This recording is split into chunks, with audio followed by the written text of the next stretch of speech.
Hi, I'm Randy Robison. This is Life Today. I am here with Carson Tinker, who is a player in the NFL, professional football player, and spent his college years at Alabama, a team that's won a few times.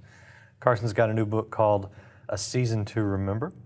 Thank you for being with us. Hey, thanks for having me. Now, we'll let the Life Today broadcast show tell your story with the tornado and all the way that potentially could have wrecked your life and did some damage.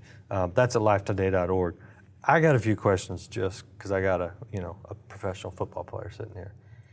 I'm only a long snapper, so maybe I can answer that. A long snapper. Well, hey, without you, what are they going to do, right? Yeah. Hike it themselves. And a bad long snapper is not something you want because we've seen what happens when sir. I think the Cowboys. Anyway, how do you maintain your Christianity at Alabama and then into the NFL? Believe it or not, I feel like it's a lot easier to do it in the NFL than in college. Why is that? Well, college, we had a great FCA program. It's Fellowship of Christian Athletes. And we weren't able to attend, usually we weren't able to attend the, it was every Monday night where all the athletes get together and stuff. We usually weren't able to attend that because of practice. So we actually had our own FCA guy with football. And he was there all the time and, had Bible studies and devotionals and stuff. And great guy, but it was just super busy between, classes and football and traveling. And, college, you're still trying to figure out what time management is, you know. So it was really difficult in college. There's a lot more distractions. It's a lot easier to get caught up in, doing the wrong thing. Yeah. But NFL, A little more focused? It's a little more focused, and you're able to go to church. You have a lot more free time to get involved with stuff. But I feel like in an NFL locker room, it's one of the most diverse places. It's not like watching an episode of The Office where you know all the characters and stuff. It's one of the most diverse places, workplaces in the world. You got guys, blaring rap music in one end while other guys are having a Bible study, and you got guys that have pictures of their family in their locker. When you hear about guys going out and running around on their wife and stuff, but the diehard Christians in the NFL, it's so easy to find them.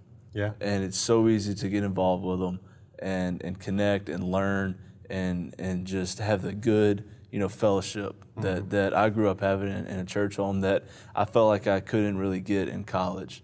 I hope that makes sense. Yeah, no, it does. Do you get the respect of the guys that aren't Christians? Oh, yeah, no. Everybody loves each other, and that's another part of it being such a unique environment. Everyone respects everybody. Do you think that's unique to Jacksonville? Because we know a little further south in Florida. I've talked to guys that aren't Christians that have been on other teams, and they said the same thing. You can tell who the guys are, and everybody respects them as long as they're genuine about it. Yeah. Nobody likes a fake anything. Sure. So as long as they're genuine about it, it's everyone gets the respect, and there's really not a lot of ridicule. Very cool. What's your future? You're going to play as long as you can? That's the plan. Because you're doing a lot of TV and a lot of speaking and stuff now. I'd love to get into that, in the off season and definitely after football. But right now, I feel like I'm where God needs me to be. Yeah. And He's given me a platform with football. I've had so many opportunities through football that I wouldn't have, doing something else. Sure. So I feel like God has me right where He needs me to be, and a day will come where I can't play football anymore, and I'll figure out where God needs me to be then too. Yeah. So I don't want to get a real job. I love speaking. I love not in a sense where I love being in front of people. I don't really like the attention. I like being able to help people. Yeah. And I think that I'm a real guy. I think that I'm genuine when I speak, and I can have a connection with a good amount of people. All right. little inside here.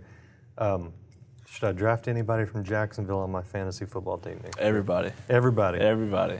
Last thing, what do you say to that athlete who is coming up, junior high, high school, maybe into college? He's a Christian. He's trying to keep his focus. He wants to play.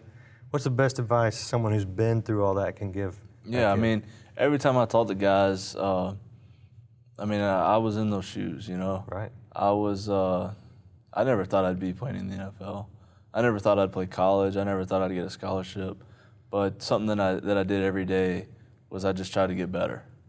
Like every day, you know, you get better or you get worse. You don't stay the same. Does that apply just to football, or does that apply in every area of your life? Every area of your life. That's a really cool thing about football is there's so many lessons you learn in football about, you know, sacrifice and discipline and hard work that it all transfers into your life and even into your relationship with God. And that's why football is so dear to my heart. People that don't really keep up with football think that it's crazy for me to say that, but I've learned so much from football, and something that I can carry with me for the rest. That's, you know, what a lot of what my book is about.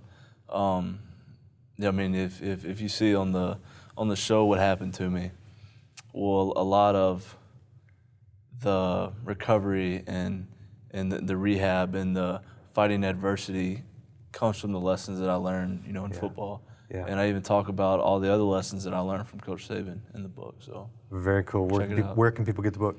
You can get it on Amazon and ebook and Kindle and stuff like that. But it's also at Lifeway Christian Bookstores. And your website? Website is beablessingnow.com. Beablessingnow.com. Do check it out. Let's all cheer for Jacksonville next season. And be sure to watch Carson when he's on Live Today. You won't believe his story. It's amazing. And your respect level for this guy will go way up when you watch that. That's at livetoday.org. Thank you, Carson, for sitting down and being with us. Thanks for coming and being on the whole Live Today show. Thanks for having me. It's a pleasure to meet you. Yes, sir.